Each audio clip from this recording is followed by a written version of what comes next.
ಇನ್ನು ಈ ಕಾಂಗ್ರೆಸ್ಸಲ್ಲಿ ಈ ಗೊಂದಲ ಆದರೆ ಇನ್ನೊಂದು ಕಡೆಗೆ ಈ JDS ಮತ್ತು BJPನಲ್ಲೂ ಕೂಡ ಗೊಂದಲಗಳಿವೆ. ಮಂಡ್ಯದಲ್ಲಿ ಇದಕ್ಕೆ ಸಂಬಂಧಪಟ್ಟಂಗೆ ನಾಯಕರುಗಳು ಮಾತಾಡಿದ್ದಾರೆ. ಸ್ಥಳೀಯ ಸಂಸ್ಥೆಗಳ ಚುನಾವಣೆ ಮೈತ್ರಿ ಏನು ಎತ್ತ ನಿರ್ಧಾರ ಆಗಿಲ್ಲ, ಆದರೆ 28ರ ವಿಧಾನಸಭೆ ಚುನಾವಣೆ ವಿಚಾರಕ್ಕೆ ಸಂಬಂಧಪಟ್ಟಂಗೆ ಈಗ ಸ್ಟೇಟ್ಮೆಂಟ್ಗಳು ಬಂದಿವೆ.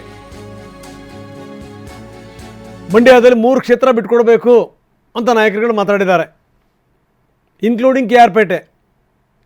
BJPಯ ಬೇಡಿಕೆ ಇದು. ಯಾಕಂದರೆ ನಾರಾಯಣಗೌಡರು ಪ್ರತಿನಿಧಿಸ್ತಾ ಇದ್ದಂಥ ಕ್ಷೇತ್ರ ಇದು. ಈಗ JDS ಶಾಸಕರಿದ್ದಾರೆ ಮಂಜು ಅವರು. KR ಪೇಟೆ ಸೇರಿದಂತೆ 3 ಕ್ಷೇತ್ರ ಬಿಟ್ಕೊಡಿ ಅಂತ BJP ಬೇಡಿಕೆ ಇಟ್ಟಿದೆ. ಇದಕ್ಕೆ ಕಾರಣ ಏನಪ್ಪ ಅಂತಂದರೆ ನಿಖಿಲ್ ಕುಮಾರಸ್ವಾಮಿ ಕೊಟ್ಟಂಥ ಆ ಒಂದು ಸ್ಟೇಟ್ಮೆಂಟು ಅದು ಈ ನಾಯಕರನ್ನ ಕೆರಳಿಸ್ತು.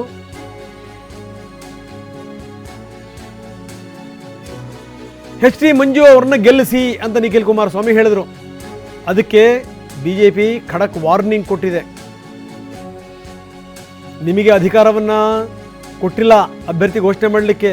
3 ಬಾರಿ ಸೋತಿರುವಂಥವ್ರು ಬಾಯಿ ಮುಚ್ಕೊಂಡಿರಬೇಕು, ಇಲ್ಲಾಂದ್ರೆ ನಾವು ಬಾಯಿ ಬಿಚ್ಚಬೇಕಾಗತ್ತೆ. ನಾವೇನಾದರೂ ಬಾಯಿ ಬಿಚ್ಚಿದರೆ ಅದು ಬೇರೆ ರೀತಿಯಲ್ಲಿ ಬ್ಲಾಸ್ಟ್ ಆಗುತ್ತೆ. ನಿಖಿಲ್ ಕುಮಾರಸ್ವಾಮಿ ಮೊದಲು ತಮ್ಮ ಅಸ್ತಿತ್ವದ ಬಗ್ಗೆ ನೋಡ್ಕೊಳ್ಳಿ. ಇದು ನಾರಾಯಣಗೌಡ ಮತ್ತು ಪ್ರೀತಮ್ ಗೌಡ ಕೊಟ್ಟಿರುವಂಥ ಎಚ್ಚರಿಕೆ. ಬನ್ನಿ ಪ್ರೀತಮ್ ಗೌಡ ಮಾತಾಡಿದ್ದಾರೆ, ಏನು ಹೇಳ್ತಾರೆ ನೋಡೋಣ. ಬಿಟ್ಕೊಡೋ ಪ್ರಶ್ನೆ ಬರೋದಿಲ್ಲ ಅಂತ ಹೇಳಿದ್ನಲ್ಲ. 7-4 ಕ್ಷೇತ್ರ JDS ಸ್ಪರ್ಧೆ ಮಾಡಿದ್ರೆ 3ರಲ್ಲಿ BJP ಅವರಿಗೆ ಕೊಡ್ತಾರೆ. ಯಾಕಂದ್ರೆ BJP ಇಲ್ದೇನೆ 2019ರಲ್ಲಿ JDS ಏನು ಗೆದ್ದಿಲ್ಲ.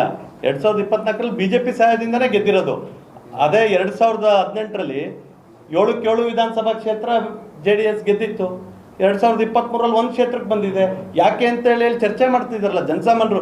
ಇದೇನು ಗೊತ್ತಿಲ್ಲದೆ ಇರೋ ಅಂತ ಸತ್ಯ ಏನಲ್ಲ.